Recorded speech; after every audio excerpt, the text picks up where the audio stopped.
نیت کی مٹھاس، درود شریف کی برکت۔ یہ کہانی ایک سادہ دل مٹھائی والے دینو چاچا کی، جن کی دکان چھوٹی تھی مگر ذائقہ اتنا بڑا کہ لوگ دور دور سے کھنچے چلے آتے تھے۔ کیا تھا ان کی مٹھائی میں ایسا کمال؟ چینی کم تھی یا گھی؟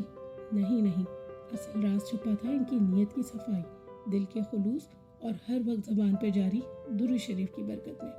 پرانے شہر کی ایک چھوٹی سی گلی میں ایک مٹھائی والا رہتا تھا۔ اس کا نام تھا دینو چاچا۔ دینو چاچا کے پاس ایک چھوٹی سی دکان تھی جس میں بڑے سلیقے سے وہ تمام مٹھائیاں تھال میں سجا کر رکھتے تھے اور نہایت شفاف انداز میں لوگوں کو بیچتے تھے۔ مٹھائیوں کی خوشبو سے بھری ایک چھوٹی سی دنیا، مگر حیرت انگیز بات یہ تھی کہ ان کی مٹھاس مٹھائی میں ایسی تھی اور ذائقہ ایسا تھا کہ کھانے والے کے دل میں اتر جاتا۔ گلی کے بچے کہتے چاچا کی برفی کھا کے دل خوش ہو جاتا ہے، بوڑھے لوگ کہتے اس کے لڈو میں وہ مٹھاس ہے جو اور کہیں نہیں ملتی۔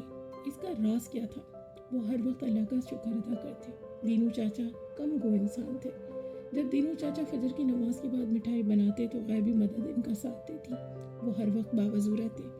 دینو چاچا کو یوں محسوس ہوتا ہے جیسے کوئی ہے جو دکھائی نہیں دیتا مگر کام میں ہاتھ بٹاتا ہے، اور مٹھائیاں جلدی تیار ہو جاتی ہیں۔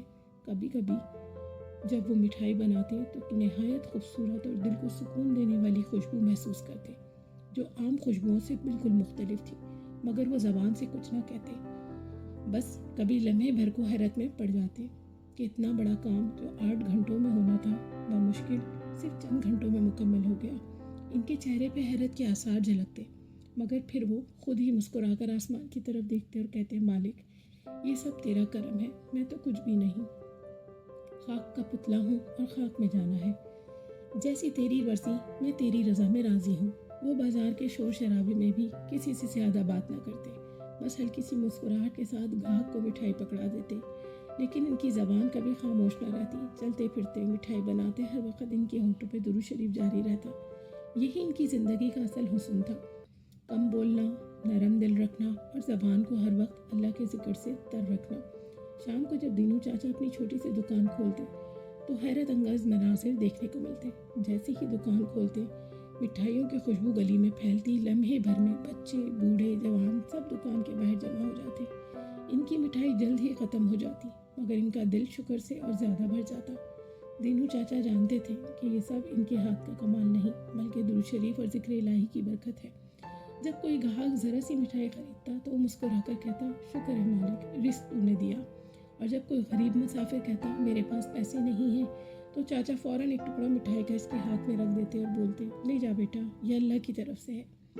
لوگ حیران ہوتے کہ ایک چھوٹی سی دکان کیسے چل رہی ہے، لیکن چاچا کو کبھی فکر نہ ہوئی۔ ان کا یقین تھا کہ نیت صاف ہو تو رزق میں برکت خود بخود آ جاتی ہے۔ وقت کے ساتھ ساتھ چاچا کی چھوٹی سی دکان شہر کی پہچان بن گئی۔ دور دور سے لوگ آتے اور کہتے، یہ مٹھائی چینی سے نہیں بنی، اس مٹھائی میں دینو چاچا کا پیار اور خلوص شامل ہے۔ جو بھی اس کی مٹھائی کھاتا ہے وہ صرف ذائقے سے نہیں بلکہ دل کی گہرائیوں سے بھی میٹھا ہو جاتا ہے۔ آخرکار لوگوں نے جان لیا کہ دینو چاچا کی مٹھائی کا ذائقہ چینی یا گھی سے نہیں بلکہ ان کی صاف نیت، نرم دل اور ہر وقت زبان پر جاری درود شریف کی برکت سے مٹھائی میں مٹھاس آ جاتی ہے۔ یہی وجہ تھی کہ ان کی دکان پر آنے والا ہر شخص خوشبو، سکون اور برکت اپنے دل میں لے کر جاتا۔ یہ سب درود شریف کی برکت ہے جو دینو چاچا کی زندگی میں آسانی اور مٹھاس لے آئی تھی۔ کہانی آپ کے دل کو چھو گئی ہو تو ہارٹ ٹچنگ اسٹوری بائی کوکو کو سبسکرائب کرنا مت بھولیے گا اور کمنٹ میں اپنی قیمتی رائے سے ہمیں ضرور آگاہ کیجیے گا۔ آپ میری کہانی دنیا کے کس کونے، کس شہر، کس حصے سے پڑھ رہے ہیں مجھے ضرور بتائیے گا۔ تب تک کے لیے کوکو کو دیجیے اجازت۔ اللہ حافظ۔